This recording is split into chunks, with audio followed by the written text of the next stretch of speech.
to first open a sacred soul space, the personal one. We put our hands to the heart, join together, and we lift up to that sweet spot above the head. And then we make a circle. And right here, we're going to call any energy that we have scattered into the universe back to ourselves.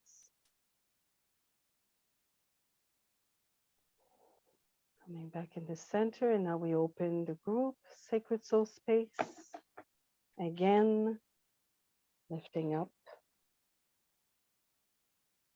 around, and right here we fortify this unification in love and light. Back to the center. I invite you to close your eyes and to rest yourself deep within.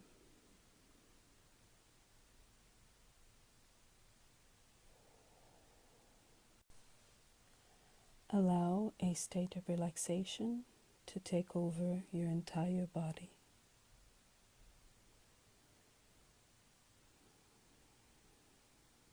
And as always,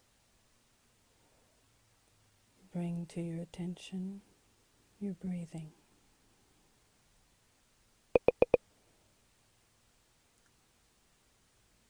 Deep, slow breaths.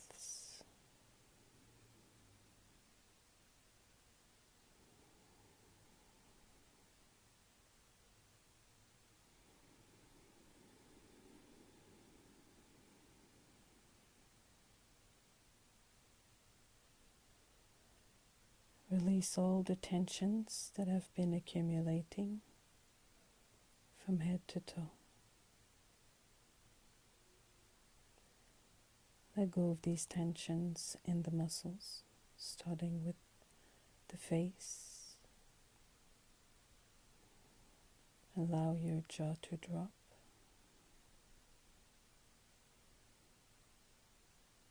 Releasing the ears, the neck, shoulders, arms,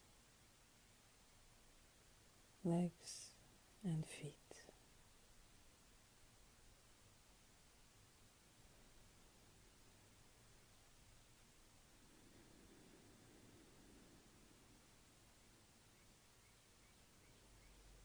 Let's bathe in this beautiful moment where we are honoring our body temple.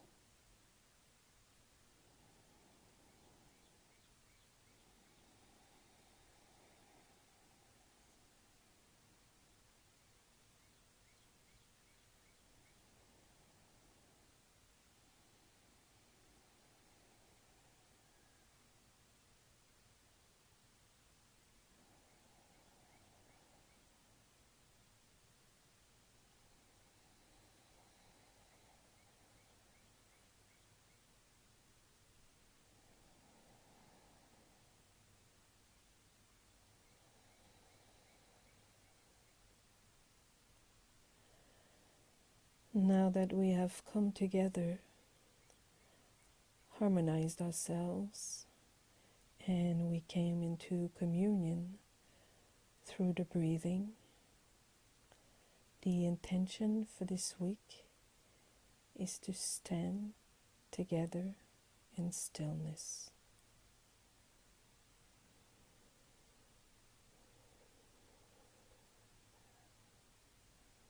Be still.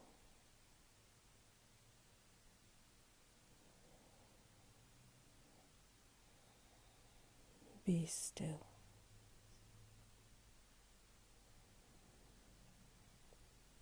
Be still.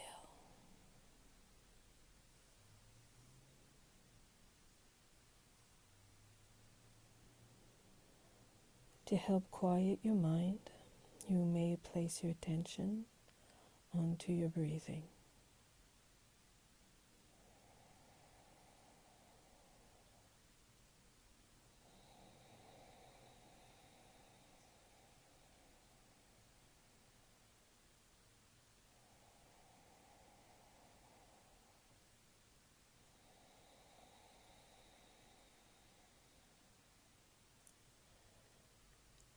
Start feeling anchored onto this beautiful Mother Earth.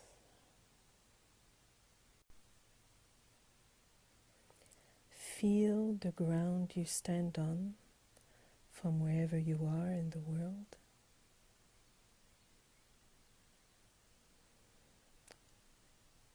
And notice the environment that surrounds you.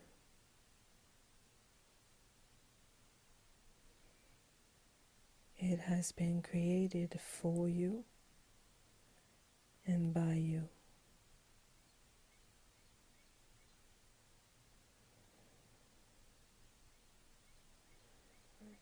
Be still.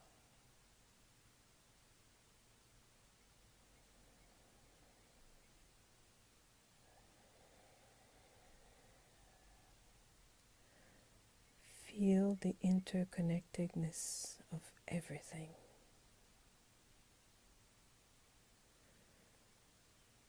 Feel the interconnectedness of this timeline and the parallel ones you could have chosen. It's all happening right here, right now.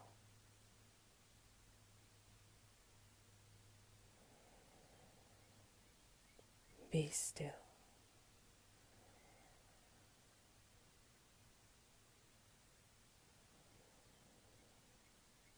You can stop any moment in time for yourself.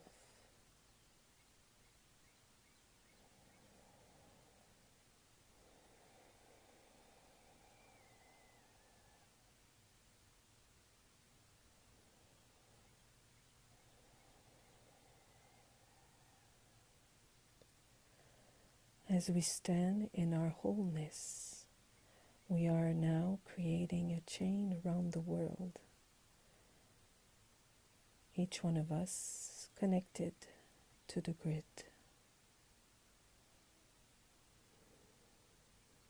Through our stillness, the earth becomes still.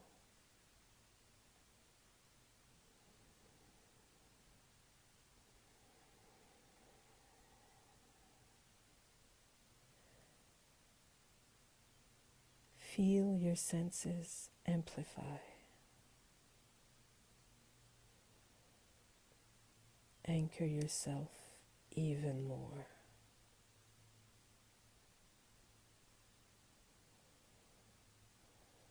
We are becoming more aware, more present, more anchored within ourselves, more aware within ourselves.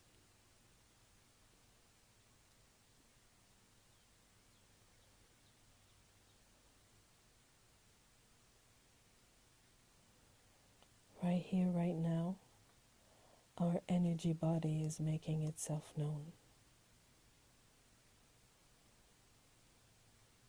Feel the magnetic field surrounding you.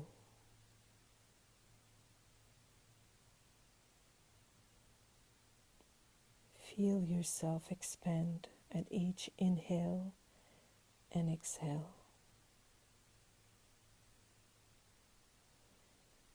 And your energy of stillness is also expanding more and more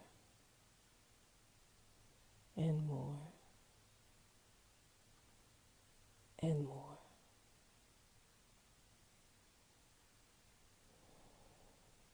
Allow this expansion to go beyond your home, beyond your city, beyond your country.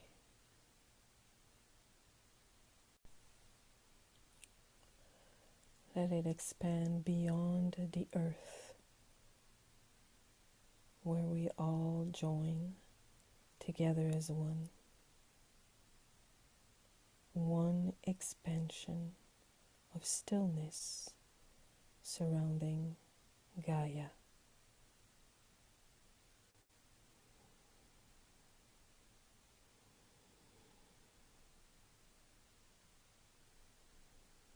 can sense each other holding this magnificent expansion,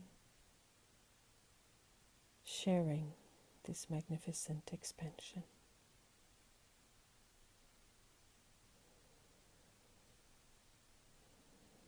And we will stay here for a minute or two, holding our stillness as one.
This force field of stillness that we are creating right now together is a powerful one.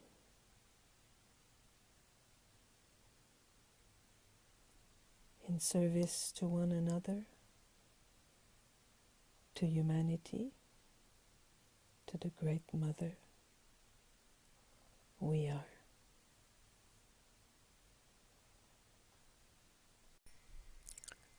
Namaste.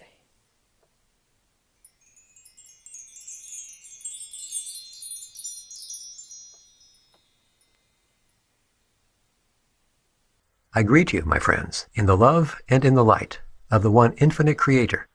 We communicate now. Questioner: could you first please give me the condition of the instrument? I am Ra. It is as previously stated. Questioner: is there anything at all that we could do that we are not doing to, besides eliminating the contact, to increase the physical energy of the instrument? I am Ra. There is the probability, that the whirling of the water with spine erect would alter somewhat the distortion towards what you call pain, which this entity experiences in the dorsal region on a continuous level. This, in turn, could aid in the distortion towards increase of physical energy to some extent. Questioner: Jim has a personal question. He asks, quote, "It seems that my balancing work has shifted from more peripheral concerns, such as patience-impatience, to learning to open myself in unconditional love, to accepting myself as whole and perfect, and then to accepting myself as the Creator. If this is a normal progression of focus for balancing, wouldn't it be more efficient once this is discovered for a person to work on the acceptance of self as Creator rather than work peripherally on the secondary and tertiary results of not accepting the self?" End quote. I am Ra. The term efficiency has misleading connotations. In the context of doing work in the disciplines of the personality, in order to be of more full efficiency in the central acceptance of the self, it is first quite necessary to know the distortions of the self which the entity is accepting. Each thought and action needs must then be scrutinized for the precise foundation of the distortions of any reactions. This process shall lead to the more central task of acceptance. However, the architrave must be in place before the structure is builded. Editor's note. The word architrave in the previous passage can be defined as an aspect of classical architecture referring to a main beam which rests across the top of columns. Questioner. Thank you. I would like to consider the condition at a time or position just prior to the beginning of this octave of experience. I am assuming that just prior to the beginning of this octave, intelligent infinity had created and already experienced one or more previous octaves. Is this correct? I am Ra. You assume correctly. However, the phrase would more informatively read, infinite intelligence had experienced previous octaves. Questioner. Does Ra have any knowledge of the number of previous octaves? And if so, how many? I am Ra. As far as we are aware, we are in an infinite creation. There is no counting. Questioner. That's what I thought you might say. Am I correct in assuming that at the beginning of this octave, out of what I would call a void of space, that seeds of an infinite number of galactic systems such as the Milky Way galaxy appeared and grew in spiral fashion simultaneously? I am Ra. There are duple areas of potential confusion. Firstly, let us say that the basic concept is reasonably well stated. Now we address the confusion. The nature of true simultaneity is such that, indeed, all is simultaneous. However, in your modes of perception, you would perhaps more properly view the seeding of the creation as that of growth from the center or core outward. The second confusion lies in the term void. We would substitute the noun plenum. Editor's note. The word plenum in the previous passage can be defined as a space which is filled as opposed to empty. Questioner.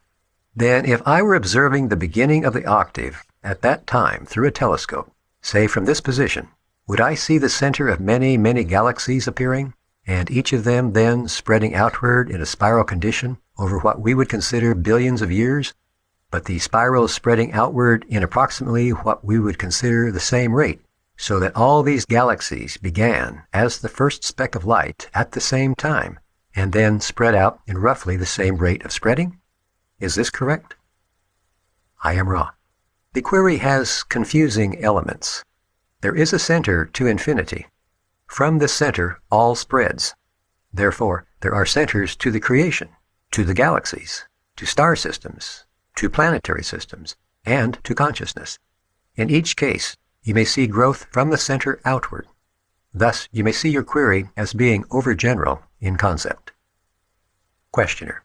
Considering only our Milky Way galaxy at its beginnings, I will assume that the first occurrence that we could find presently with our physical apparatus was the appearance of a star of the nature of our Sun. I am Ra. In the case of the galactic systems, the first manifestation of the Logos is a cluster of central systems which generate the outward swirling energies, producing, in their turn, further energy centers for the Logos, or what you would call stars. Questioner. Are these central original creations a cluster of what we call stars then? I am Ra. This is correct. However, the closer to the, shall we say, beginning of the manifestation of the Logos the star is, the more it partakes in the one original thought. Questioner. Why does this partaking in the original thought have a gradient radially outward? That's the way I understand your statement. I am Ra. This is the plan of the one infinite creator. The one original thought is the harvest of all previous, if you would use this term, experience of the creator by the creator. As it decides to know itself, it generates itself into that plenum full of the glory and the power of the one infinite creator, which is manifested to your perceptions as space or outer space. Each generation of this knowing begets a knowing which has the capacity, through free will, to choose methods of knowing itself. Therefore, gradually, step by step, the creator becomes that which may know itself, and the portions of the creator partake less purely in the power of the original word or thought. This is for the purpose of refinement of the one original thought. The creator does not properly create as much as it experiences itself. Questioner. What was the form, condition, or experience of the first division of consciousness that occurred at the beginning of this octave, at the beginning of this galactic experience? I am Ra. We touch upon previous material. The harvest of the previous octave was the creator of love, manifested in mind, body, and spirit. This form of the creator experiencing itself may perhaps be seen to be the first division. Questioner: I was interested in specifically how this very first division showed up in this octave. I was interested to know if it made the transition through first, second, third, fourth, fifth, etc. densities. I would like to take the first mind-body-spirit complexes and trace their experience from the very start to the present so that I would better understand the condition that we are in now by comparing it with this original growth. Could you please tell me precisely how this came about as to the formation, possibly, of the planets and the growth through the densities, if that is the way it happened, please? I am Ra. Your queries seem more confused than your basic mental distortions in this area. Let us speak in general, and perhaps you may find a less confused and more simple method of eliciting information in this area. A very great deal of creation was manifested without the use of the concepts involved in consciousness, as you know it. The creation itself is a form of consciousness which is unified, the Logos being the one great heart of creation.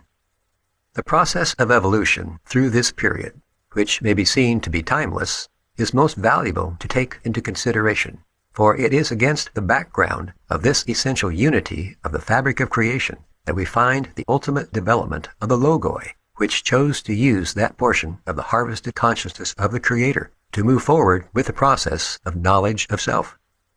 As it had been found to be efficient to use the various densities which are fixed in each octave in order to create conditions in which self-conscious sub-Logoi could exist, this was carried out throughout the growing, flower-strewn field, as your simile suggests, of the one infinite creation.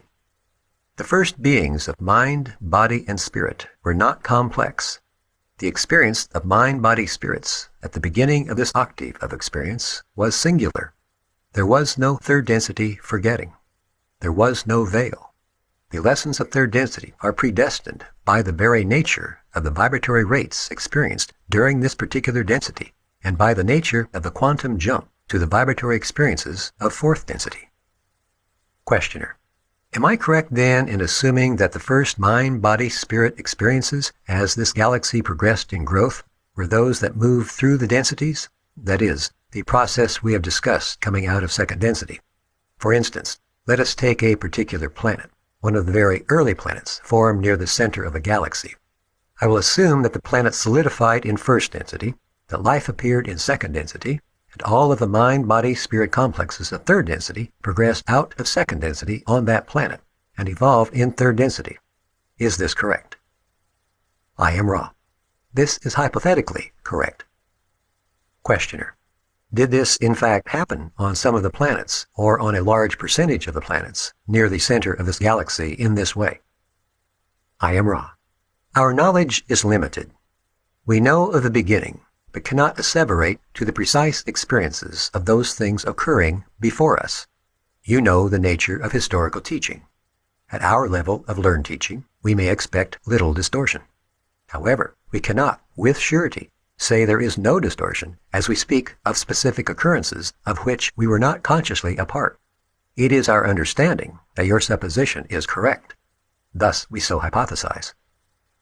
Editor's note: the word asseverate in the previous passage can be defined as to affirm or declare positively or earnestly. Questioner: Specifically, I'm trying to grasp an understanding first of the process of experience in third density before the veil, so that I can have a better understanding of the present process. Now, as I understand it, the mind-body-spirit complexes went through the process of what we call physical incarnation in this density, but there was no forgetting. What was the benefit or purpose of the physical incarnation when there was no forgetting? I am Ra. The purpose of incarnation in third density is to learn the ways of love. Questioner: I guess I didn't state that exactly right. What I mean is, since there was no forgetting, since the mind-body-spirit complexes had the consciousness in what we call physical incarnation, They knew the same thing that they would know not in the physical incarnation. What was the mechanism of teaching that taught the ways of love in the third density physical prior to the forgetting process? I am Ra. We ask your permission to answer this query in an oblique fashion as we perceive an area in which we might be of aid. Questioner. Certainly. I am Ra. Your query seemed to be pursuing the probability that the mechanisms of experience in third density are different if a mind-body-spirit is attempting them rather than a mind-body-spirit complex. The nature of third density is constant. Its ways are to be learned the same now and ever. Thusly, no matter what form the entity facing these lessons, the lessons and mechanisms are the same. The Creator will learn from itself. Each entity has unmanifest portions of learning and, most importantly, learning which is involved with other selves. Questioner. Then, prior to the forgetting process, there was no concept of anything but service to others polarization. What sort of societies and experiences in third density were created and evolved in this condition? I am Ra. It is our perception that such conditions created the situation of a most pallid experiential nexus in which lessons were garnered with the relative speed of the turtle to the cheetah. Questioner. Did such societies evolve with technologies of a complex nature, or were they quite simple? Can you give me a general idea of the evolutionary process that would be a function of what we would call intellectual activity? I am Ra. There is infinite diversity in societies under any circumstances. There were many highly technologically advanced societies which grew due to the ease of producing any desired result. When one dwells within what might be seen to be a state of constant potential inspiration, that which even the most highly sophisticated, in your terms, societal structure lacked, given the non-complex nature of its entities, was what you might call will, or, to use a more plebeian term, gusto, or élan vital. Questioner. Did the highly technological societies evolve travel through what we call space to other planets or other planetary systems? Did some of them do this? I am Ra. This is correct. Questioner. Then, even though, from our point of view, there was great evolutionary experience, it was deemed at some point by the evolving logos that an experiment to create a greater experience was appropriate. Is this correct? I am Ra. This is correct and may benefit from comment. The logos is aware of the nature of the third density requirement for what you have called graduation. All the previous, if you would use this term, experiments, although resulting in many experiences, lacked what was considered the crucial ingredient, that is, polarization. There was little enough tendency for experience to polarize entities that entities repeated habitually the third density cycles many times over. It was desired that the potential for polarization be made more available. Questioner. Then, since the only possibility at this particular time, as I see it, was a polarization for service to others, I must assume from what you said that even though all were aware of this service to others necessity, they were unable to achieve it. What was the configuration of mind of the mind-body spirits at that time? Were they aware of the necessity for the polarization or unaware of it? Why did they have such a difficult time serving others to the extent necessary for graduation, since this was the only polarity possible? I am Ra. Consider, if you will, the tendency of those who are divinely happy, as you call this distortion, to have little urge to alter or better their condition. Such is the result of the mind-body-spirit, which is not complex. There is the possibility of love of other selves and service to other selves, but there is the overwhelming awareness of the Creator in the self. The connection with the Creator is that of the umbilical cord. The security is total. Therefore, no love is terribly important, no pain terribly frightening. No effort, therefore, is made to serve for love or to benefit from fear. Questioner. It seems that you might make an analogy in our present illusion of those who are born into extreme wealth and security. Is this correct? I am Ra. Within the strict bounds of the simile, you are perceptive. Questioner. We have presently an activity between physical incarnations called healing and review of the incarnation. Was anything of this nature occurring prior to the veil between physical incarnations? I am Ra. The inchoate structure of this process was always in place, but where there has been no harm, there need be no healing. This too may be seen to have been of concern to Logoi, which were aware that without the need to understand, understanding would forever be left undone. We ask your forgiveness for the use of this misnomer, but your language has a paucity of sound vibration complexes for this general concept. Editor's note. The word inchoate in the previous passage can be defined as just begun to form or rudimentary. Questioner. I don't grasp too well the condition of incarnation and time between incarnations prior to the veil, in that I do not understand what was the difference other than the manifestation of the third density yellow ray body. Was there any mental difference upon what we call death? I don't see the necessity for what we call a review of the incarnation if the consciousness was uninterrupted. Could you clear that point for me? I am Ra. No portion of the Creator audits the course, to use your experiential terms. Each incarnation is intended to be a course in the Creator knowing itself. A review, or shall we say, to continue the metaphor, each test is an integral portion of the process of the Creator knowing itself. Each incarnation will end with such a test. This is so that the portion of the Creator may assimilate the experiences in yellow ray, physical, third density, may evaluate the biases gained, and may then choose, either by means of automatically provided aid or by the self, the conditions of the next incarnation. Questioner. Before the veil, during the review of incarnation, were the entities at that time aware that what they were trying to do was sufficiently polarized for graduation? I am Ra. This is correct. Questioner.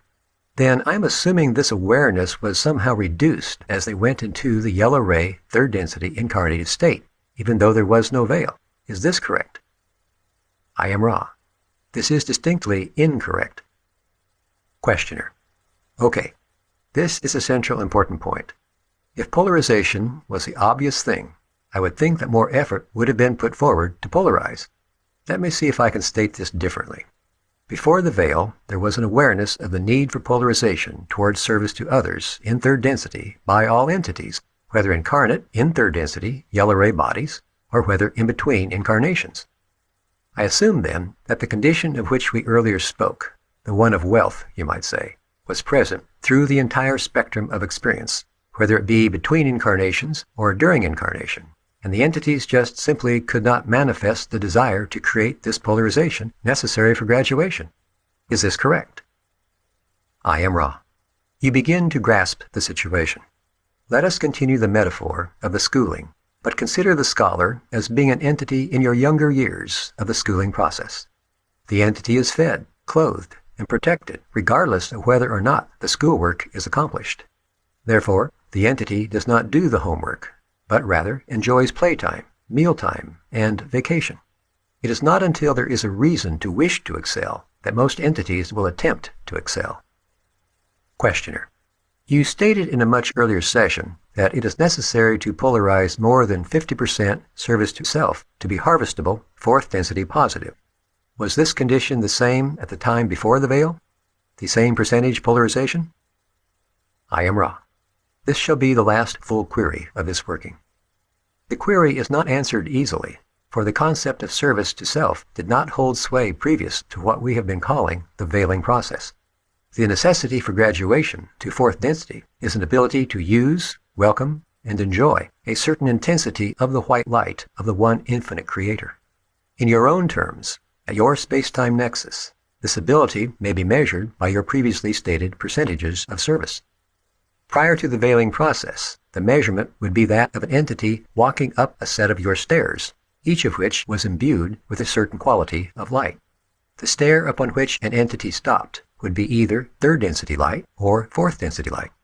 Between the two stairs lies the threshold. To cross that threshold is difficult. There is resistance at the edge, shall we say, of each density. The faculty of faith, or will, needs to be understood, nourished, and developed in order to have an entity which seeks past the boundary of third density.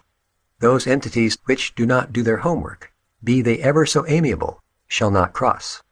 It was this situation which faced the logoi prior to the veiling process being introduced into the experiential continuum of third density.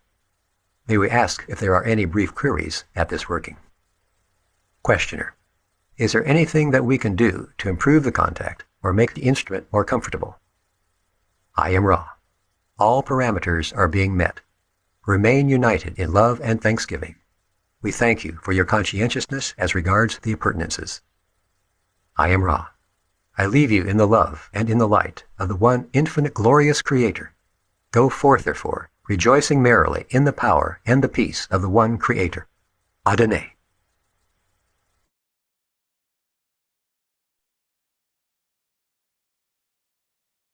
So greet you in the love and in the light of the one infinite creator, and let us open our hearts with kindness and love for one another as we discuss this session and how it may have inspired us.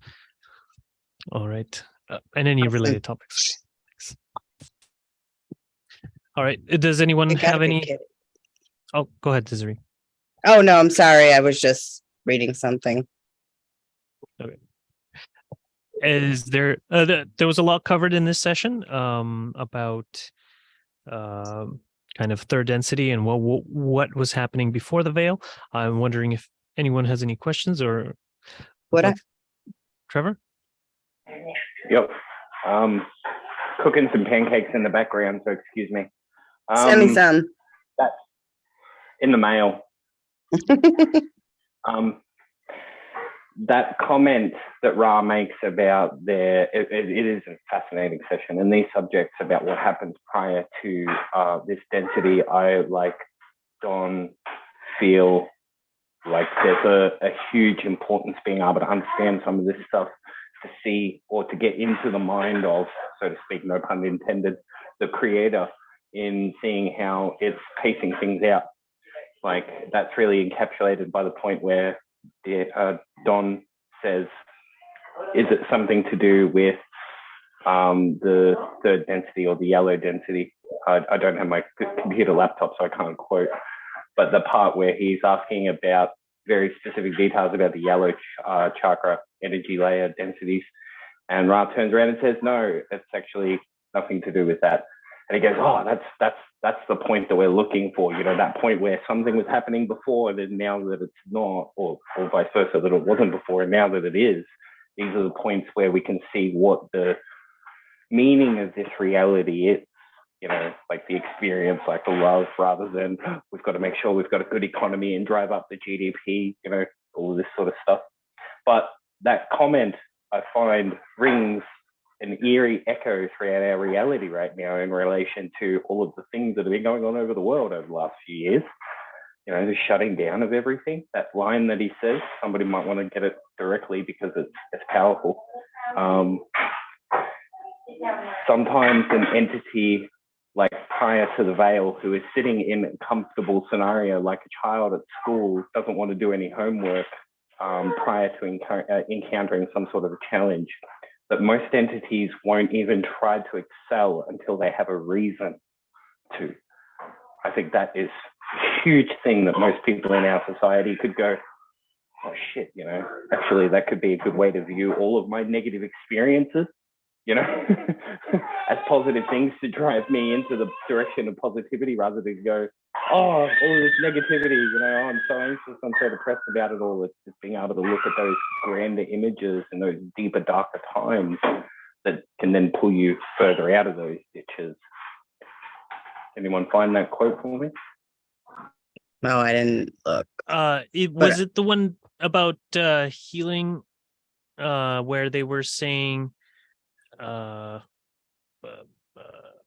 anyways, Gotcha. but I wanted to let Becca speak, but I'll look for it for now.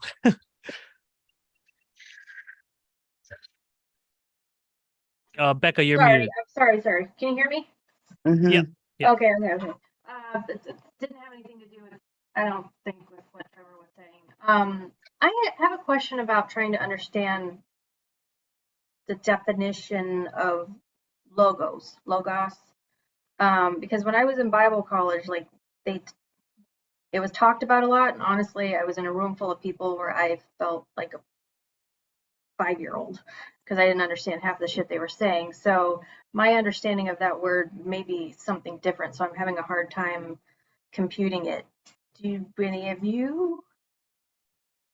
Do this. Oh, Hello. Oh, okay. Hello. hi, Ed, Ed. I guess. Hi. Hello. Logos means idea in ancient Greek. Oh, So it basically comes down to like Ra was talking about the original thought. So the idea that sparks all of creation is the logos.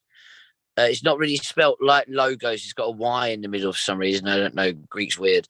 But yeah, the idea of the logos is the kind of the physical personification of that original thought.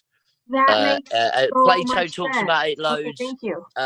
It's a very old concept. Ancient Greek philosophy is full of logos being the reference to kind of the creative force in the universe. Okay. So, you know, the way Ra talks about it, you've got the logos being, you know, like the actual kind of creator, and then all of the sub logos going down these stages of being these kind of further differentiated ideas, I suppose. Anyway, I hope that helps. Yes, Love you. no, thank you so much. Yeah, I just wanted to add that well in your Bible class they probably referred to logos as the word, and they often, Yes, thank you. That's where I was yes, like, ah. because logos also, yeah, it's also used for word, and you know, Jesus the word or whatever. But Right. in the Law of One and the LL Research Archives, usually what they mean by logos is galaxy. Oh, okay. All right. No. I'd say the logos was more kind of literally the the kind of subdivisions of the creator.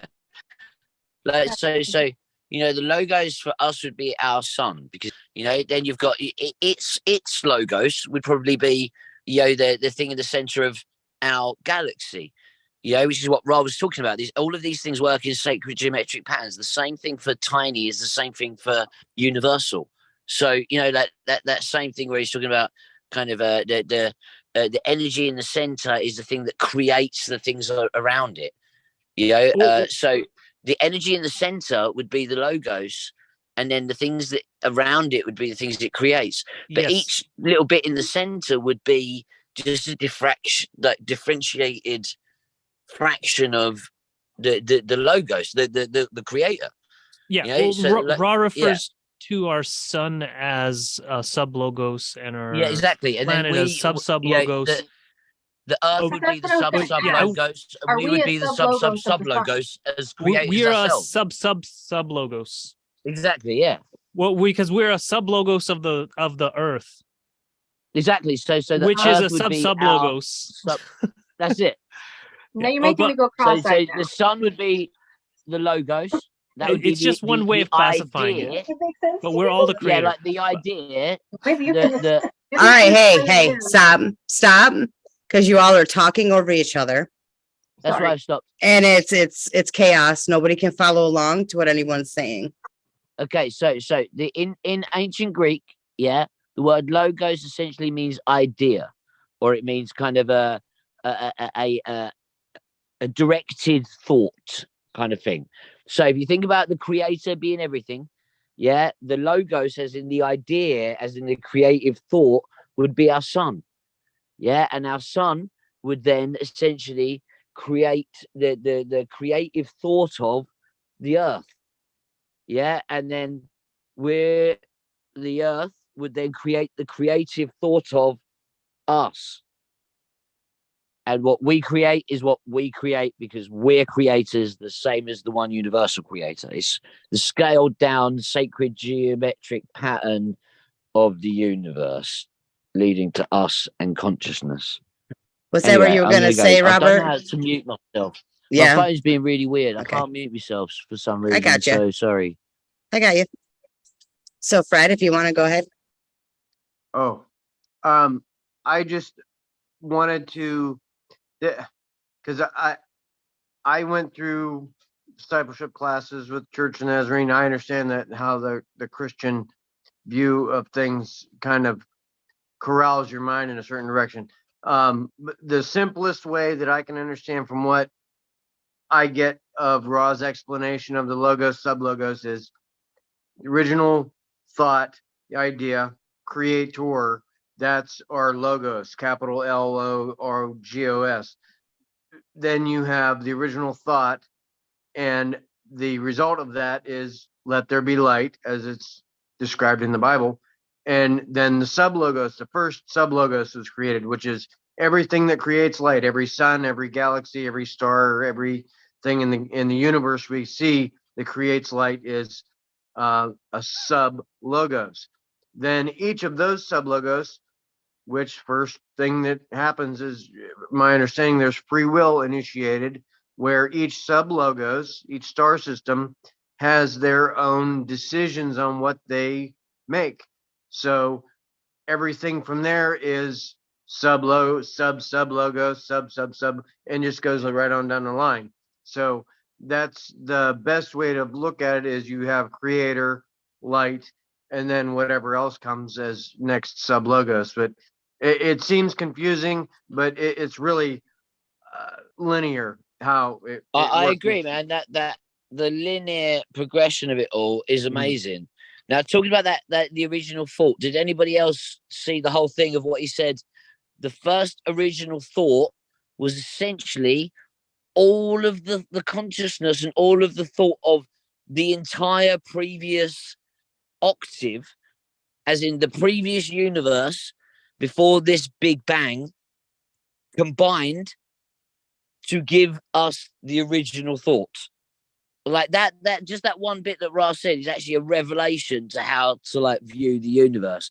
Like what Seth said about how the previous octave, you go through all of these lives, you go through everything, you progress, but then when it ends, you don't die. Then when you get absorbed by the one and you go through the change of octave, you come out the other end of that octave still you. Like you will progress through every octave with the creator. Yeah. And it might be a long old path, but the point is it's still your soul moving through every single octave again through whatever the new universe is built around. So yeah, can I just say, I think there was really some amazing bits in this one. So yeah, I'm gonna jump in every so often. Super excited. Sorry, But I like. Not gonna lie. We all sit here and talk about how we're so annoyed with this veil, but in reality, without the veil, we wouldn't be progressing anywhere. We would just be stuck living the same thing, because if you don't have the veil, you're connected to everything, you're happy, you're fine, why bother? So I think this kind of session, he really puts that in place. He really says, why we go through shit. Why bad things happen in every single regard. He lays it out step by step why bad things need to happen to us to kind of forge and fortify us and for us to grow. And not even bad, though. I mean, it doesn't have to be bad, just things in general that cause you to make decisions.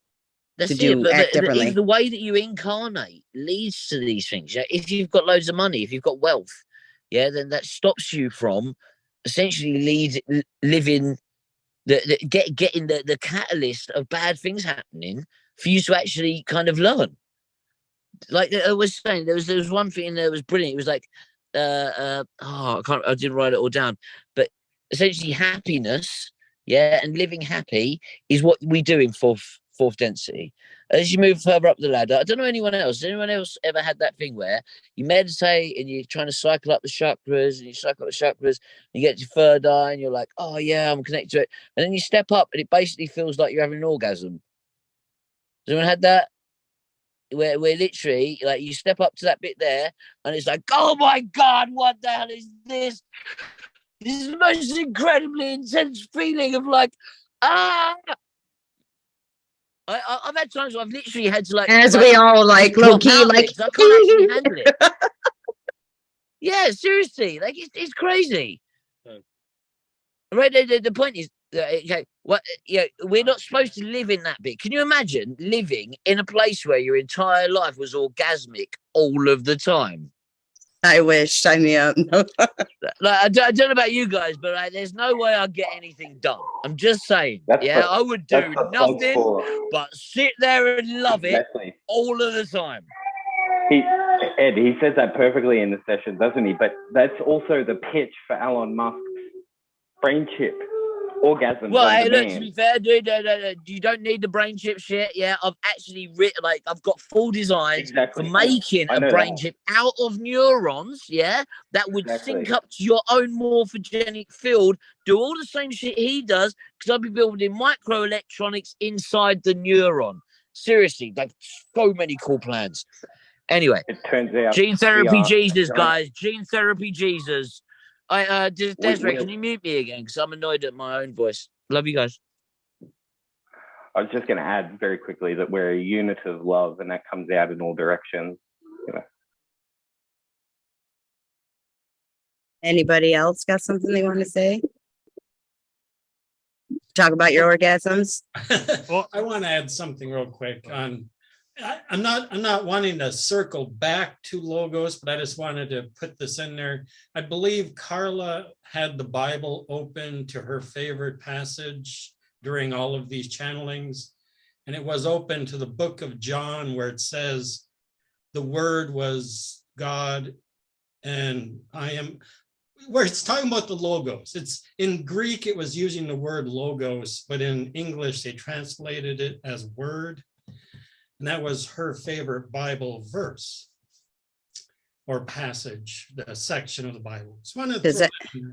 Does anybody know what that is? It's like what the passage was? John 1. In the beginning was the Word, and the Word was God, and the Word was God. Right. And it was with God, and the Word was God. Sorry. Every time they used the word word, it was logos in the original Greek. Yeah.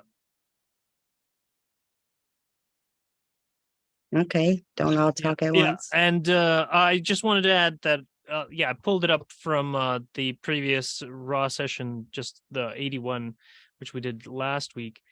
And it said, I am Ra, although it would be possible for us to move at all throughout the creation within this logos, that is to say, the Milky Way galaxy.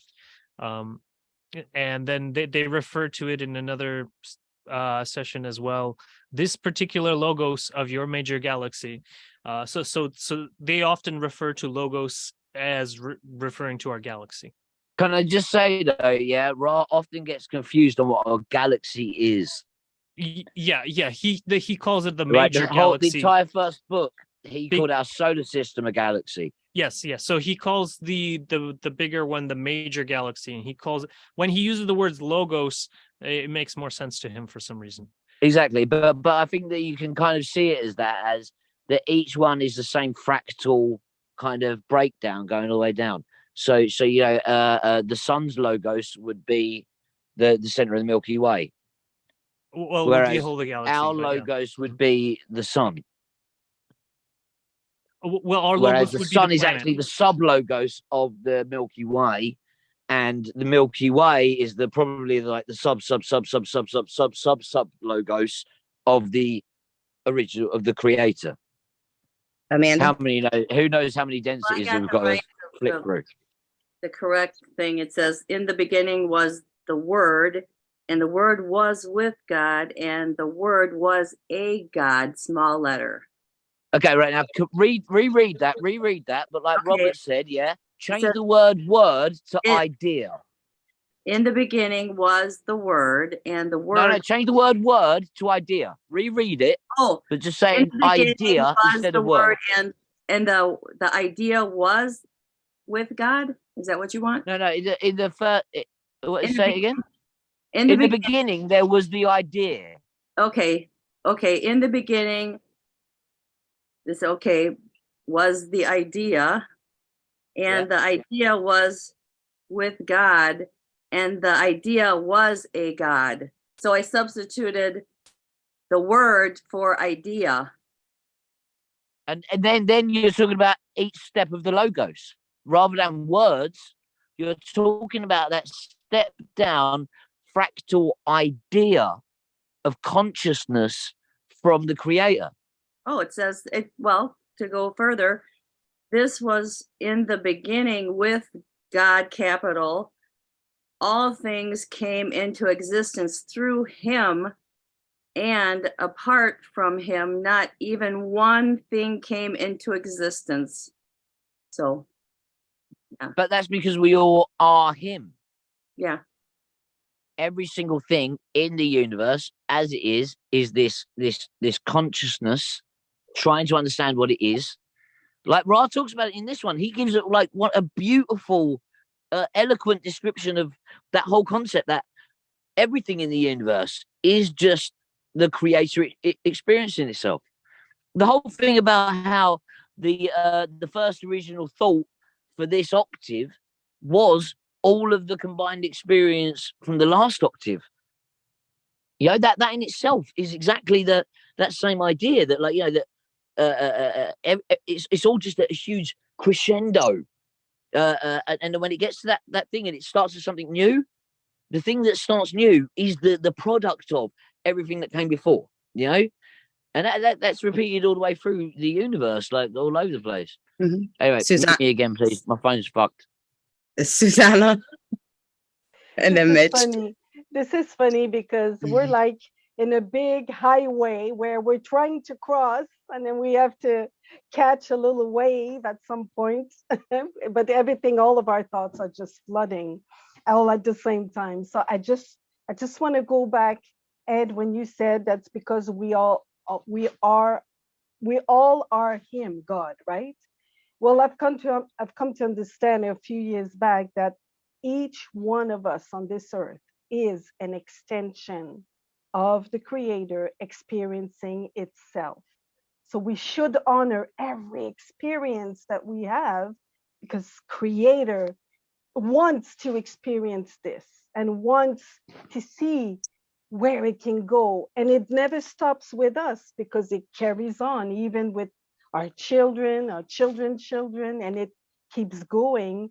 But at the same time, we're still all aspects. And just like this, very quickly, since they talk about our third density, we are here to experience love in this octave, I think. I just want to bring a nice little thing that I've started to do when all of us came together, Desiree, Amanda, and what I've come to do now is everywhere I go, where there are people, I'm always traveling and being in the public. I look at everyone and I thank everybody for their experience. And I send them a lot of love and appreciating and telling them that they are important to the balance of the earth, to the balance of the universe, and to allow Creator to experience itself. So that's all I wanted to say. So Ra makes this point that the nature of creation is infinite, but he also simultaneously makes the point that there is an origin point for that creation where it all starts, a center to it. And then later in the session, talking about the octaves, says there's an infinite number of octaves, which kind of got me thinking, with nothing being linear the way that we see it, is there a center point to all the infinite different octaves? And if there is, and every original thought of an octave is the culmination of all the octaves before it, what does that say about the progression of the one original thought? And it's kind of interesting that we phrase it the one original thought, when it seems to me that if it advances and changes with every progression of the octave, it's not really original, it's being built upon and changed. And if you take a thought and separate it by 5 octaves, probably doesn't really resemble the original thought from the first starting point octave that we looked at. I don't know, kind of just a jumble of thoughts. I don't know if anybody has anything they can add on to that. Yeah, I think it was in 82.7 was the question, where Ra answered that there are centers, plural, to infinity. So that would mean that there's multiple centers. Now, does that mean that there's multiple simultaneous infinities occurring?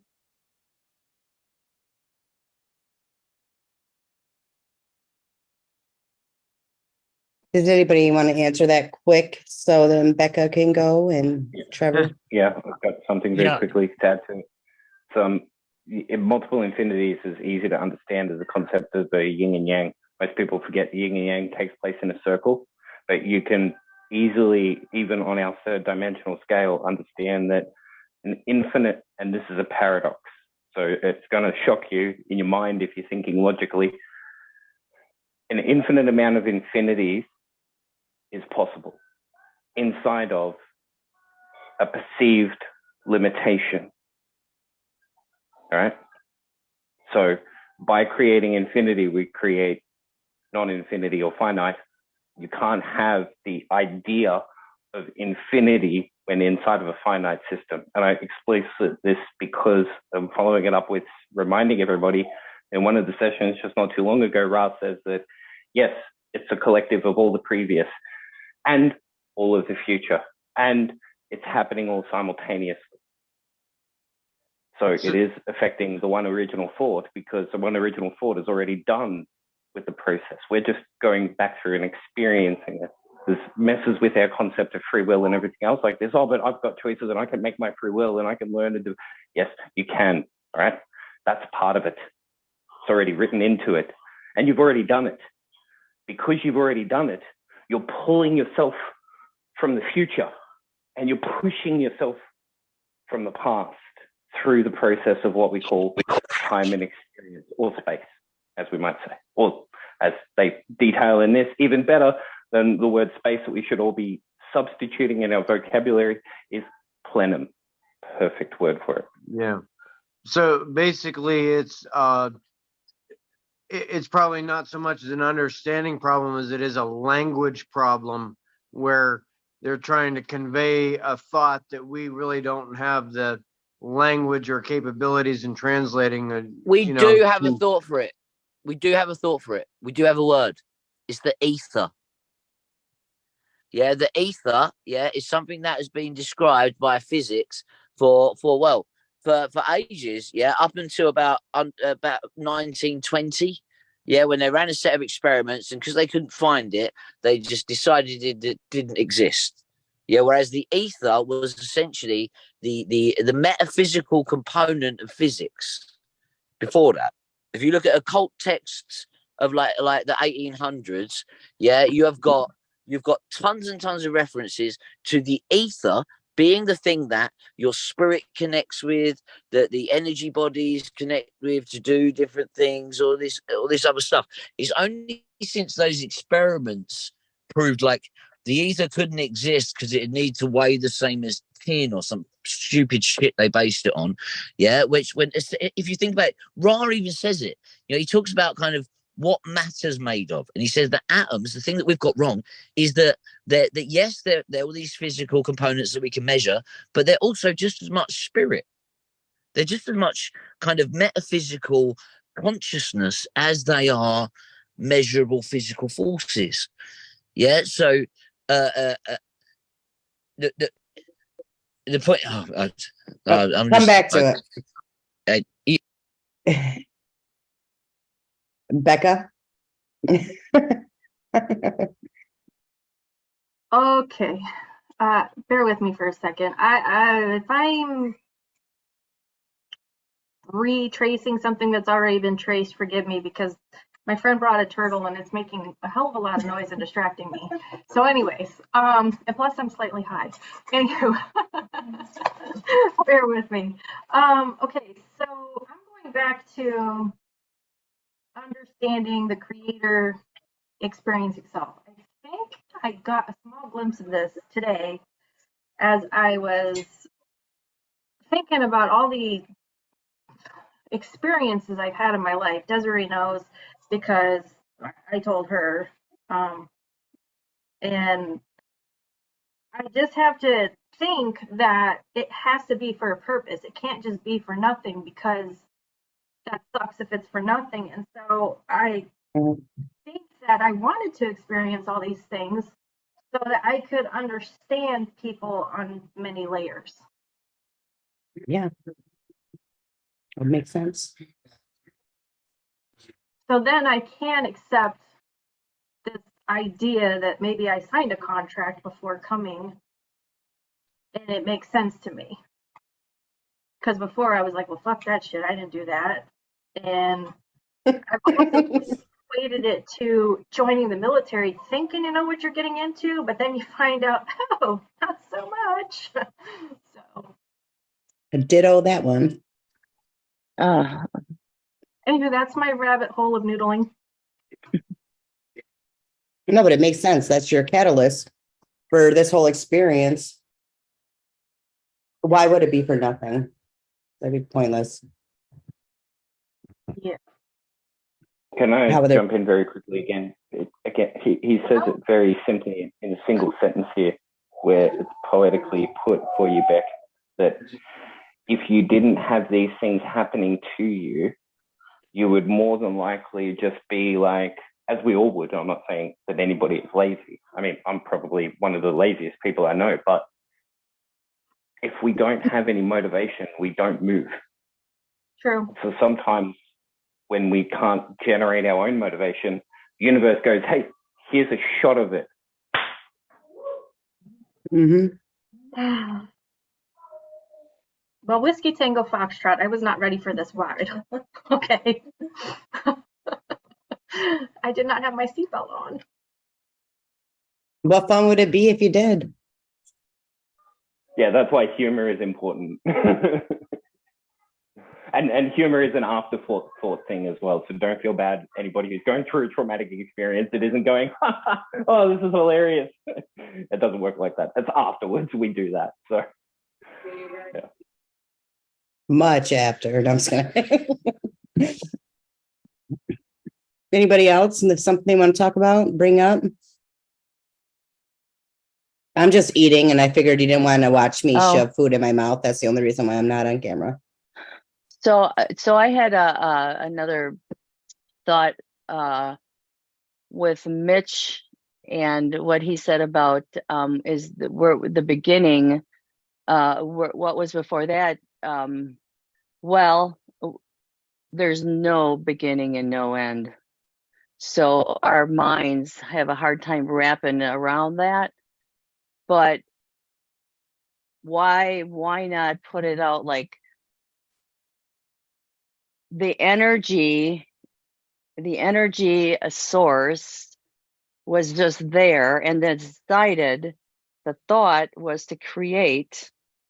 So that was the beginning of creation, maybe, if you want to say that, or of tangible, not that energy is intangible, but something to hold on to.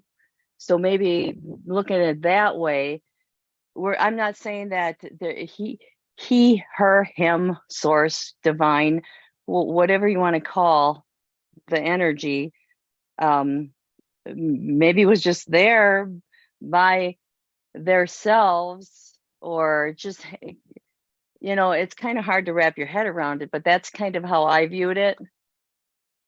So I don't know. Any thoughts on that?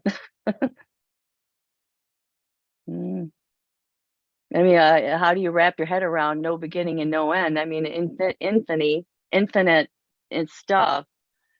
So I mean, so the way I understand it is, if you think about that, in the beginning there was nothing, like complete emptiness. But nothing is something.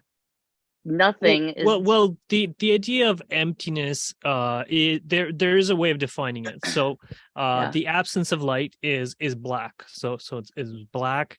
The absence of sound is silent, so it was silent.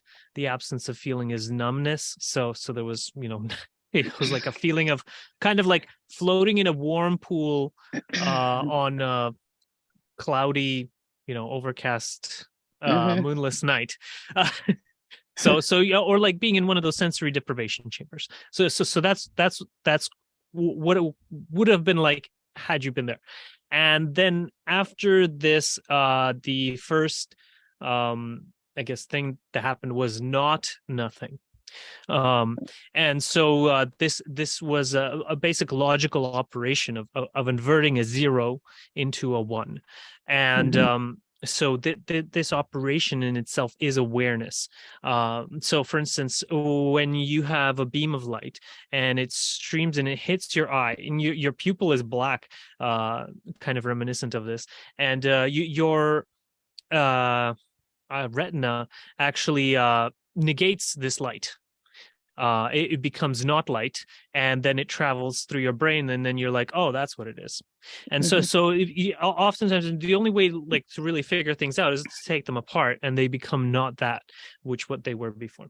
But anyway, so after that, then you had so you had two things, and then basically things just continue to get more and more complicated. Eventually, you got to geometry, and then the creator was like, hey, there's all these wonderful geometric figures, but I'm too big to go inside of them. So I'm going to split myself up and allow parts of me to go inside of them, and then they'll come back to me and tell me what's in there.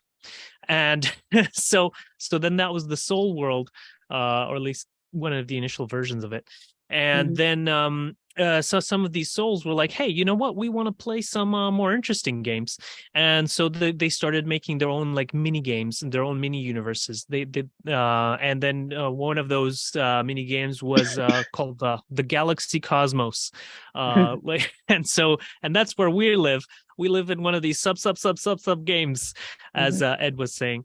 And so the way that it is both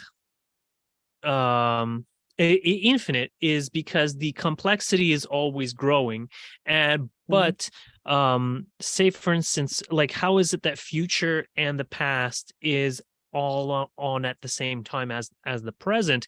Is that the future that you are capable of accessing, imagining, or time traveling to will be simpler than the future that you will get to if you were to stay in the present and to go forward into the future, because basically all of creation is getting kind of more complicated in the past, present, and future all the time, as the creator experiences more knowledge and accrues it.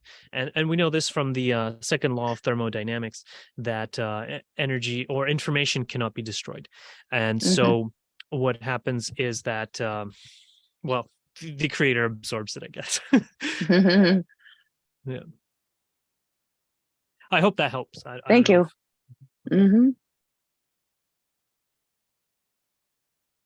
We still can't explain no beginning and no end. Well, no beginning, right? That's the beginning of nothingness, and then the no end is also an end in nothingness. And so, for instance, I see what you're saying. Yeah. The Big Bang, it started as say a 0 point, and then it expanded, and then at some point when there is say no more light and it's all black holes, it's all just going to get all crushed back together. Because there won't be any light pushing the stars apart or whatever. And then you will be back in a no end. So it will be a new beginning, a new no beginning. A new no beginning. Okay, can I just jump in? Right? Go ahead. No, Robert. Okay, right. So the way I see it is, that each octave, as we see it, is exactly the same for God as it is for us. The same kind of like sacred geometric cycles happen no matter what stage you're at inside creation, whether you're the actual creator or whether you're us. Now for us, we've got a life, to polarize in a certain way and to kind of make those choices and change spiritually inside that time. For God, for the creator, that is one octave. That is from the Big Bang to the Big Crunch kind of scenario. So when what we would think of as infinity would begin, would just be essentially like another like twist on the turn of the Kundalini snake for God. So imagine like each big bang being a chakra, right? And then as we go up the octave, so at the minute we're kind of Ra even said it was something like to do with the fact that this octave is designed so that we all have to understand what love is. Yeah. Sorry. Anyway, love you.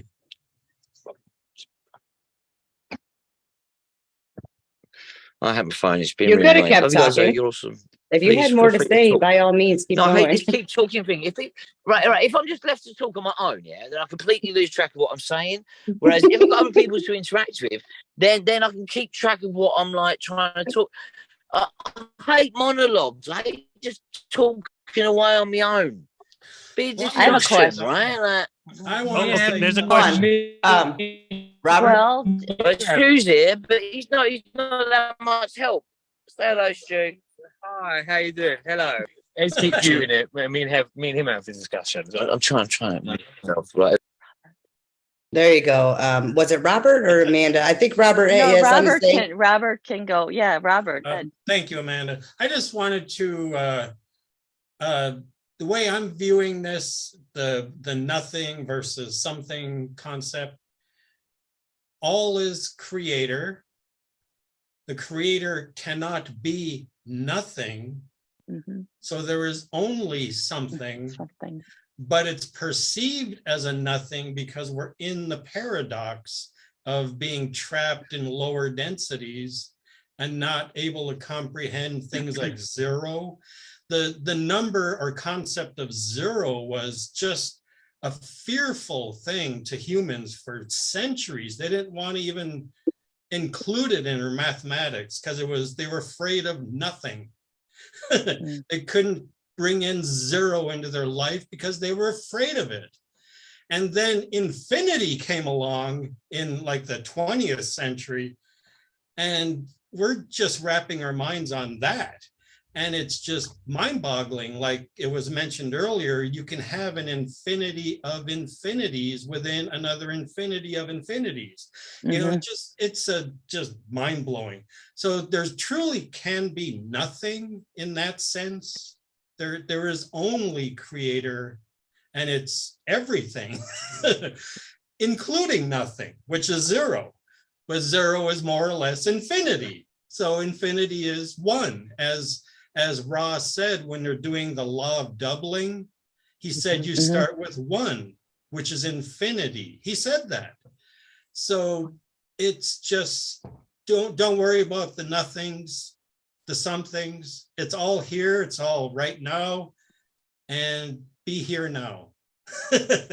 It's, yeah. Yeah. Ra says everything is basically an infinity. So nothing would be just a different kind of infinity. Amanda, what was your question? Oh shit, I forgot. Never mind. It'll come to me later. Okay, just jump in, like totally that whole kind of like zero being like nothing and everything, or one being nothing and everything. So we're all one, right? But the point between zero and one is essentially that octave. Yeah, and then what Rob was saying about how kind of people were so scared of zero, that they were so scared of negative numbers. Yeah, and then like I agree, like negative, like no one could get their head around that. Then the concept of infinity. But Ross said inside that, yeah, if you imagine infinity, then it's finite.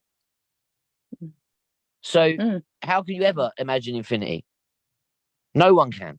Yeah, like Ra can't. Nobody can, because as soon as you can imagine what infinity is, it's finite and it's not infinity anymore. Anyway. Where's Benny? At the risk of coming off as a contrarian, just different thought here. Ra, throughout the entire Ra context, states over and over again, this is not the density of understanding. And we tend to take these paradoxes and put our reductionist caps on and pull them apart and pull them apart and pull them apart until we have answers. I'm not saying anybody's wrong. I'm not trying to discredit anything anybody said. They've all been But amazing. you're wrong, all of you. Fuck off. Don't interrupt me. But I think there's room here to contemplate that there's beauty in the paradox itself. And I think that that's so much of what the law of one and so many of the other channelings kind of bring to us is it's not so much about finding a concrete answer that we can cling to and say, hey, this is the answer. It's having a little bit of faith that there's something here and exploring what that means to us as individuals, maybe not from an intellectual view, but what we come up with when we go inside. And I think when we get too lost in the minutia of all the details, we tend to miss the beautiful painting that's in front of us. You know, if you look at every individual brush stroke, you're never going to see the painting. Right? That's kind of my way of looking at it. Ra did say that, you know, faith is doing the homework, right? So yeah, like take away all the rest of it, take away all the learning or whatever else, just literally opening up and having faith and connecting to the oneness is the point, right? Yeah, totally. Being in the present, the kind of the oneness, the whole kind of Buddhist being part of it. You know, Be just here now. be the creator, knowing you're the creator in your little bubble of creation, you know?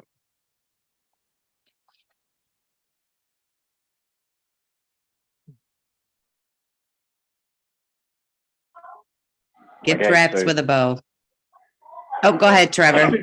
I should say the same as Mitch. No, but I won't. But what we've got is a scenario that is really poetic, not academic, right? And that's what we call the human condition or the ego. Okay. The ego is an encapsulated environment of energy that considers itself fully sustainable and independent from the collective source and tries to encourage its own separation from that source. Just like Mitch was saying, we take the universe and we break it apart into parts that our ego can go, oh, I can hold that. Oh, I can hold that bit. Oh, look, I've got the universe in my hand. That's the whole, you know. But the idea behind it all that we're constantly harping on about, and what Ra is harping on about this not being the density of understanding, is because this is the density of ego, right? And ego is about the density of separation. So we're all about coming into our ego, being separate from the universe, and then going, hang on a minute, I'm still connected. Not going, hey, I've got everything. I understand everything now, finally, you know, because this is all about the connection and the being here now moment to shine through that ego. So we've gone into the ego and we've been running around there like in the previous octave to the point where it was like, well, you know, dude, I could totally save the universe. I could totally make life and peace on earth and the Garden of Eden, but, you know, I just don't want it right now. Like there's a good TV show on. So the universe went, all right, let's restart the whole process again, except let's add a little bit of instilled motivation into the system, which is what we call the polarity, the negativity. So then you've got this separation that is forcing us to isolate into our ego more, which is the desire to pull these things apart and understand them conceptually using words. But then equally, we have to bring ourselves back to that place internally where we eliminate all those words and we find the essence of the words internally inside of us. This is really hard to describe because this is all about stuff. Everything I'm talking to you about right now is not what I'm saying because what I'm using are words. But what I'm trying to tell you is this thing behind my words. So once these words land with you, it's your responsibility to go, okay, well, this word means this for me, this word means this for me, and I pull those all apart, and this is what I'm left with. And that's what we call meaning or presence or love, because that's my motivation to connect with you. and to make a connection with you because I care and I'm compassionate about connecting with people. So that's what I'm saying, not I'm explaining the universe, that way you can understand it.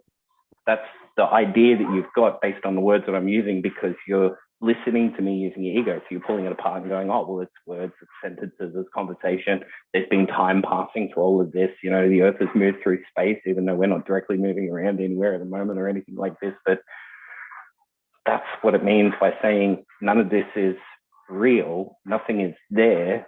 The universe never started because it isn't separate. For something to start, it means that there's a separation. And it means at that point forward that finiteness is the method of movement forward rather than infinity. And so then you get into the opposite system, which is what our mainstream sort of science advertises for, or corporate science advertises for, because it's great to drive up profits and create sales.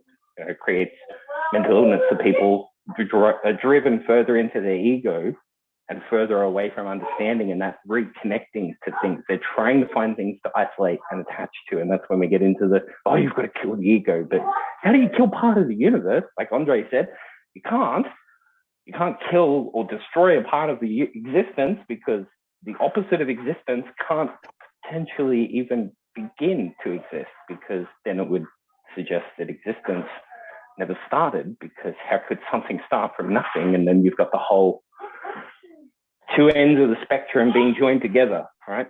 So before infinity was nothing, after the end of infinity was nothing. What that means is it's not a straight line. That means it's a circle. These are the ends of the circle and they come back together. So that's how we eliminate these processes of separation and begin to re-put together the paradoxes again within ourselves.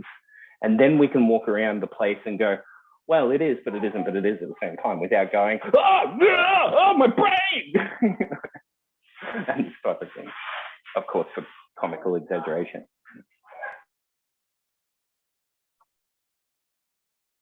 Thank you, Trevor. Okay, Trevor, just jump in there. Okay, so current quantum theory, at the minute, says that, yeah, every single thing in the universe, everything, all atoms or matter, yeah, ceases to exist as matter as soon as it's not observed by consciousness, right? Meaning that the entire universe is just waveform until consciousness.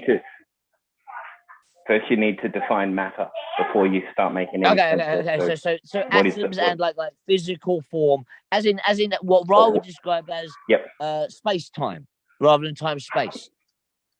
Yes, actual physical incarnation rather than the other stuff, the ether bit. Yeah. The point is that so it's the same. Yeah, I've got confused. I hope I made my point the first time I said something, because now I've got no idea what I was talking about. Love you guys, but I hate this whole lined up having to have your point. It's just ruined my whole flow of our thing. Love you guys though, and I hope that I was talking not nonsense in the first place. I'm getting slowly more and more drunk. I seriously love you guys. Why is it always like 12? Like, how the hell am I supposed to be sober every single Friday night at 12 o'clock at night? It's just never going to happen. It's okay. I wish my phone had worked. So instead of saying sorry, it's you're embarrassing taking where a I can't drink. stop talking. Huh?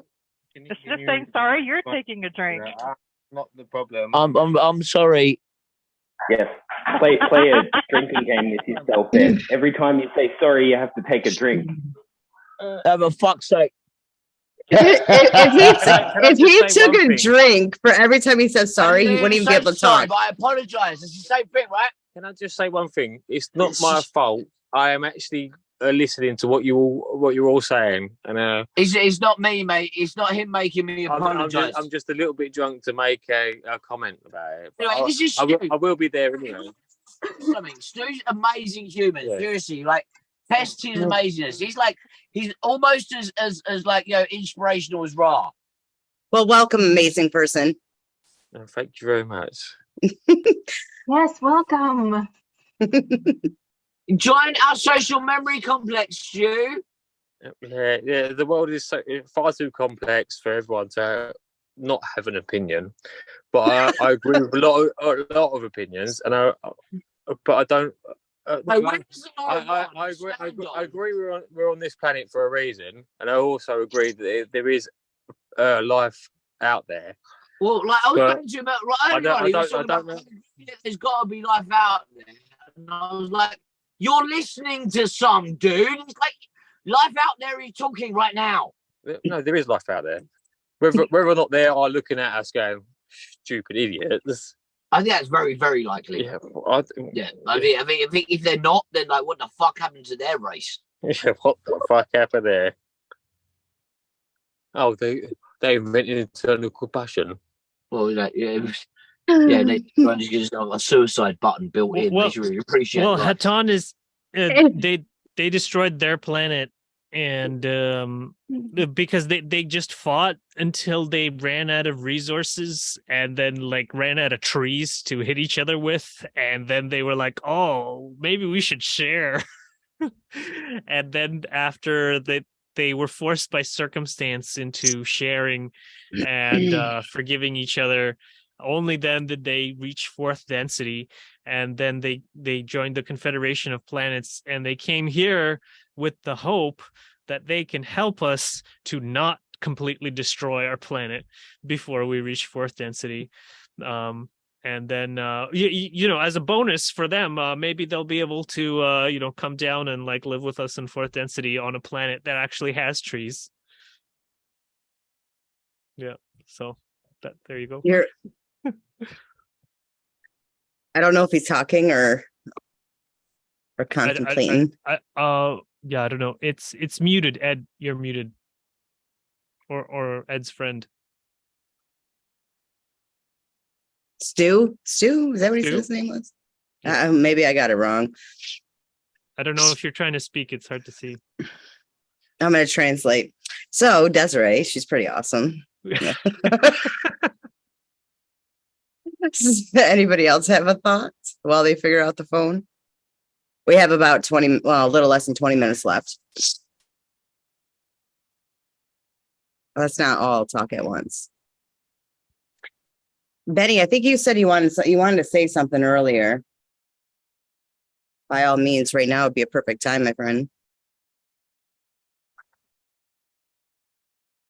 After you figure out how to unmute yourself. There you go. I figured it out. Let me get away from Terry because he's a hater.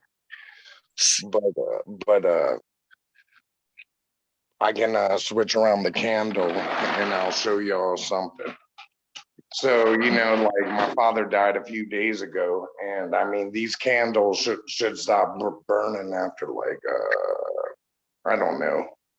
So how do you switch around this is how you switch around the camera. Okay. So no. Okay. There you go. So this thing has been burning for like 72 hours and there isn't nothing left in it.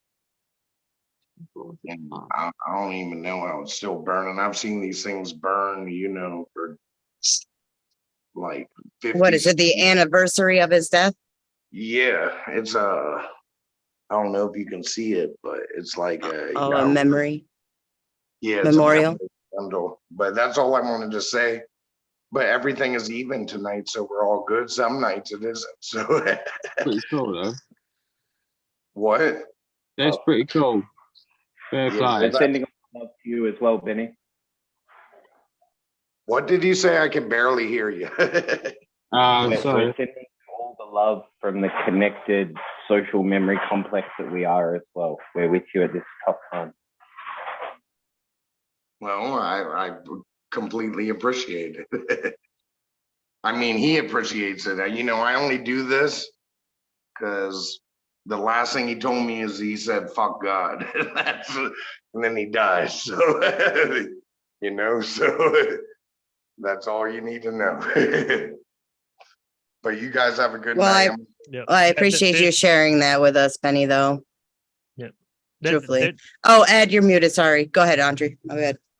Oh, okay. Yeah, there was there's actually many examples of that where people are upset with God and something not so good happens to them. Like I was reading the St. Patrick's, because it was recently St. Patrick's Day, and apparently when he was a teen, he sold his royal titles, and then he basically said "F you" to God or whatever, and then shortly thereafter, some Irish slave raid came and stole him and made him a slave in Ireland. So, be careful about you're supposed to love God. I like to believe that, though, even in those things, when you say that, I don't believe that that's necessarily true, that something's going to happen to you. Because I'll tell you what, in my worst time, I remember being like crying my eyes out because I just did not want to live. And I tried, trust me, go through my second battle, my chemo, everything. And I mean, when something came through and said, stop trying, you got a purpose, I cussed out every name, possible thing you could think of for God. And I said every colorful word you can think of. And here I am standing. So I like to believe that our God, our creator, is not a vengeful one, as it's been pointed out in so many things. So I didn't mean to say it was vengeful. It was just a different stage in the journey, a learning opportunity. No. I know. I'm just with that being said, I don't. You don't want God in There you go. Becca? I tend to agree with Desiree because I've been in the same position, and I fully believe I came to this realization that God is above and beyond my human condition and my mental status, and I believe can handle whatever I throw his way. If that his whatever unconditional love, if that unconditional love is there, then it's going to see right through to the heart of why. Even more so, is not my experience the creator's experience anyway.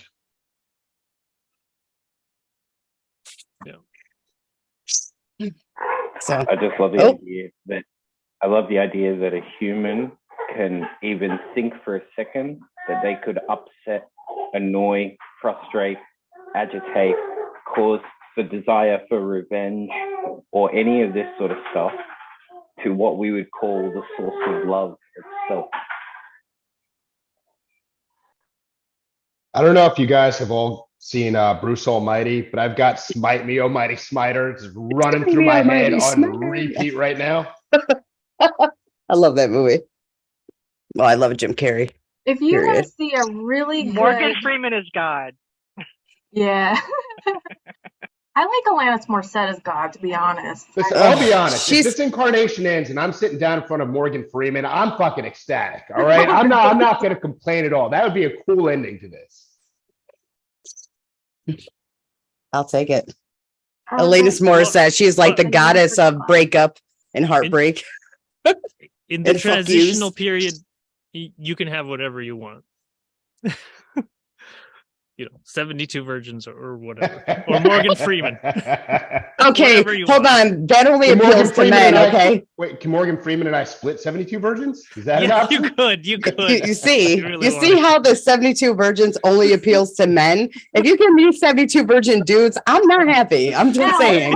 You guys are raking out 72 dirty whores. I have to teach 72 men. Get the fuck out of here. I don't have time. Can I just say what's weird is, no one realizes that the whole 72 virgins thing doesn't say anything about guy or girl. It's goats. there's no male or female definition there. You just get 72 virgins. Like you have no idea whether they're boys or girls. You have no idea whether they're aliens. You got no idea whether they're like which definition? You got no clue. All you know is they haven't had a penis put inside them. What definition of virgin? Because that's not the only definition.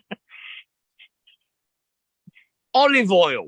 Like 70. How mad would you be if you martyred yourself? You're blowing up a shopping centre in Atlanta, and then you end up with like 72 bottles of olive oil. Virgin, extra virgin, virgin olive oil.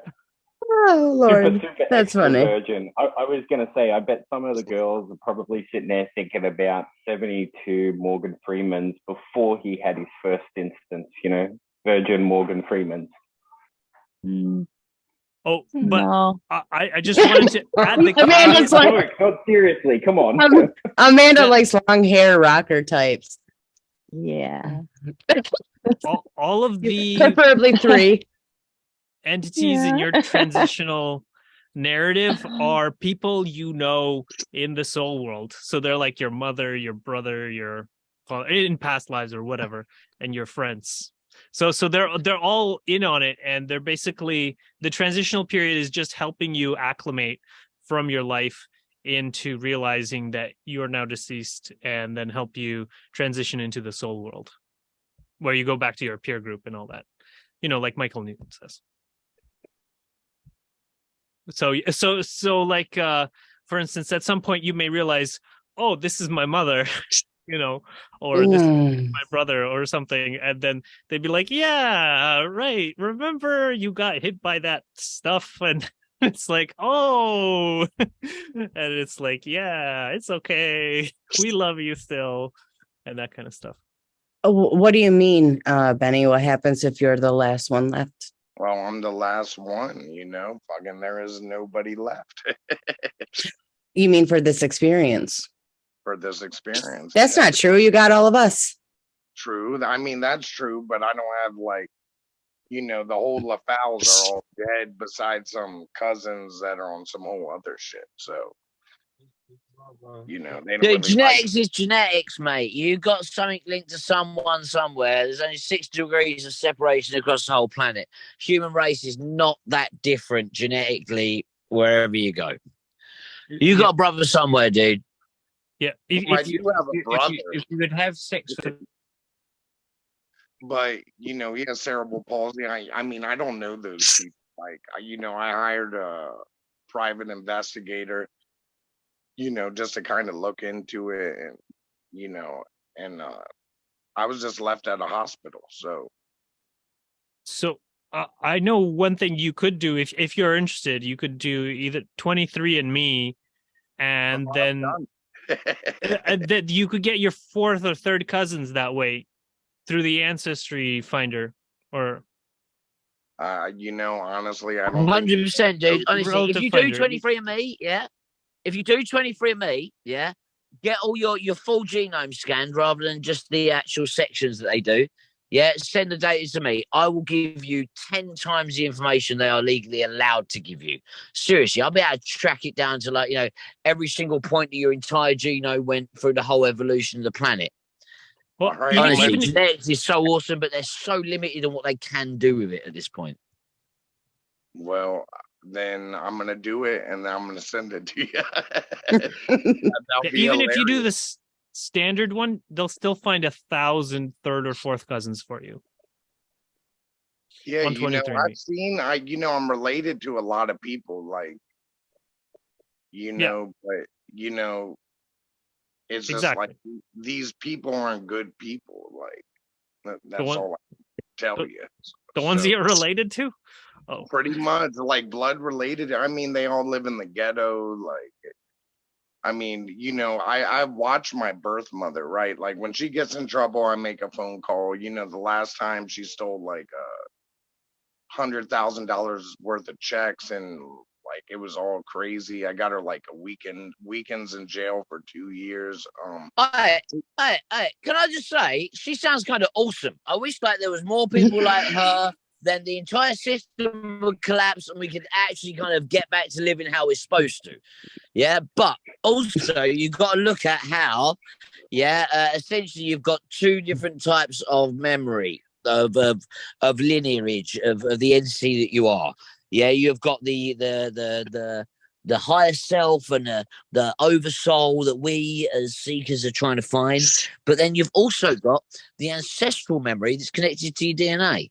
So every single step that your DNA has moved through the universe from when Earth was created, then you start getting these the first nucleotides stick together because of lightning bolts. From that point on, you have been developing as a consciousness in whatever regard you are. Yes, what humans are. They are the end product of that huge fucking long-term process of refining things to give us something as amazing as the animal that we are.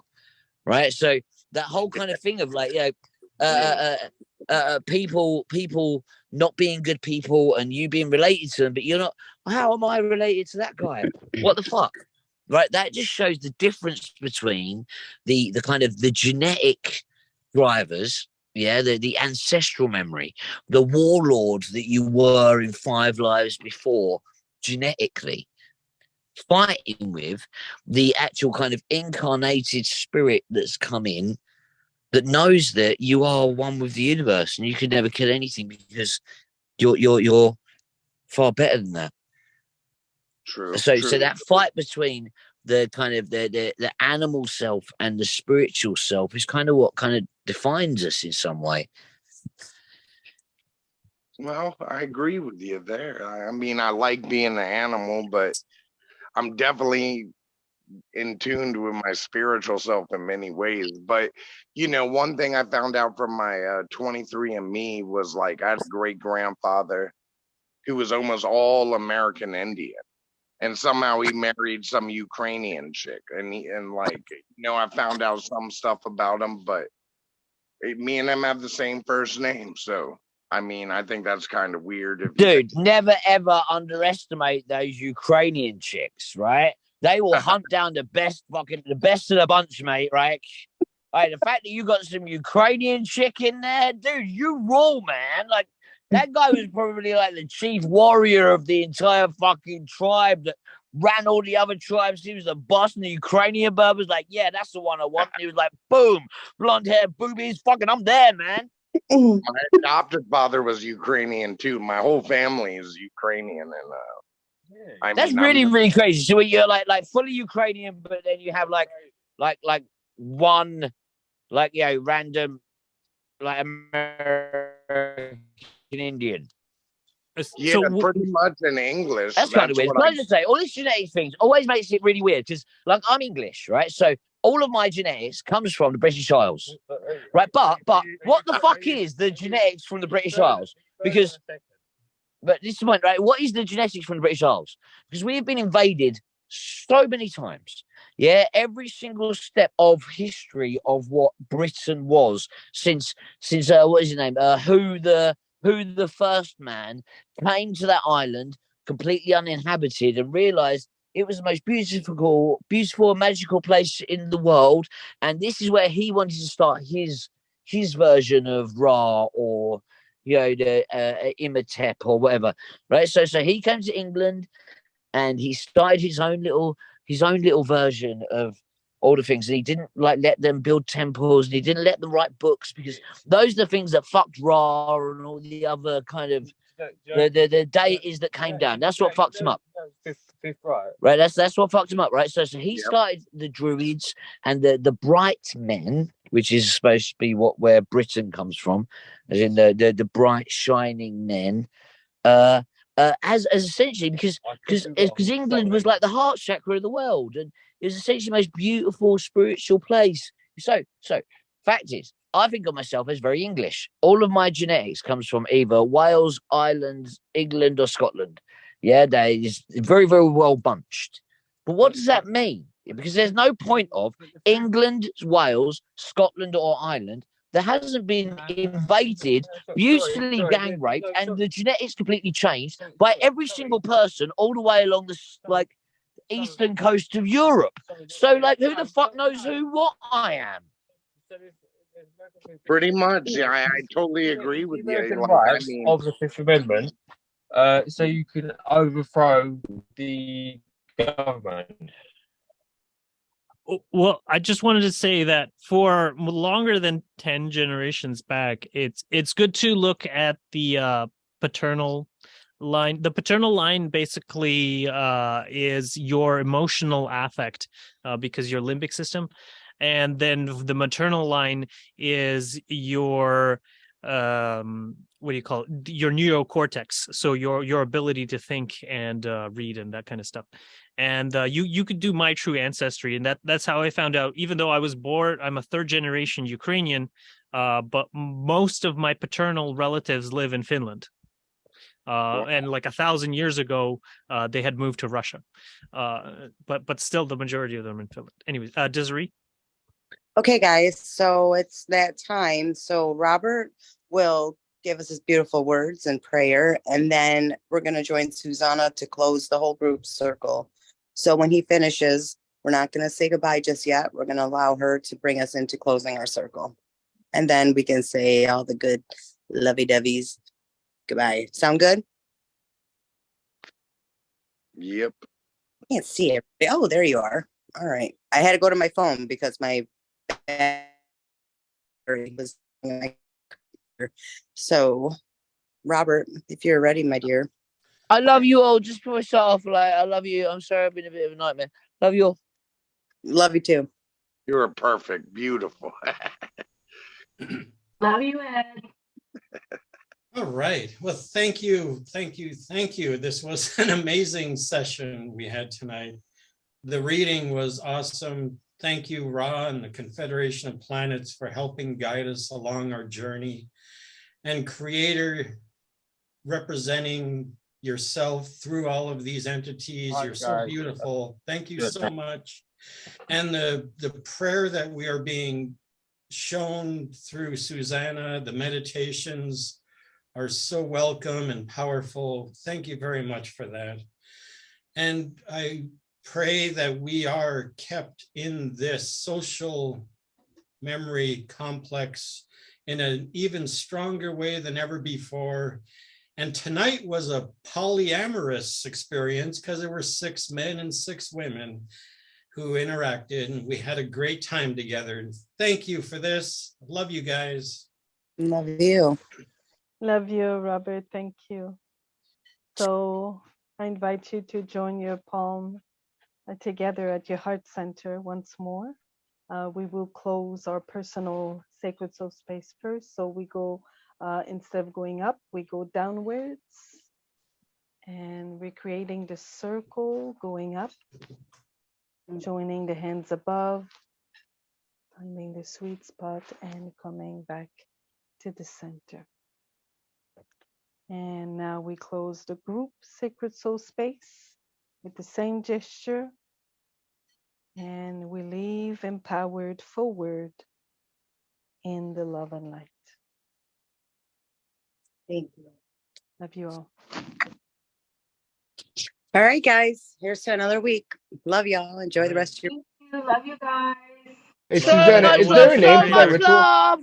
Wait, don't close out yet. Susanna, is there a name for that? The movement? It's just simply called opening and closing the sacred soul space. That's it. Okay. Then we Thank make you. it the personal one and the group one, because that way it really encompasses everyone that is here present. Okay. Yeah. And everyone that could be watching further later. Yeah. I really like the fact that I'm kind of seeing that, Susanna, as our kind of like social memory complex connection motion. Like if we all had organized dance moves, yeah, that would be in there. Yeah. Right, yeah, like anywhere on the planet, yeah, I should be able to like do this dance move, and all of you across the whole world should have the small little kind of like inclination just to kind of do that. Hey, Macarena. All right, my guys. All right, guys. Love you all. You have a great weekend. Bye.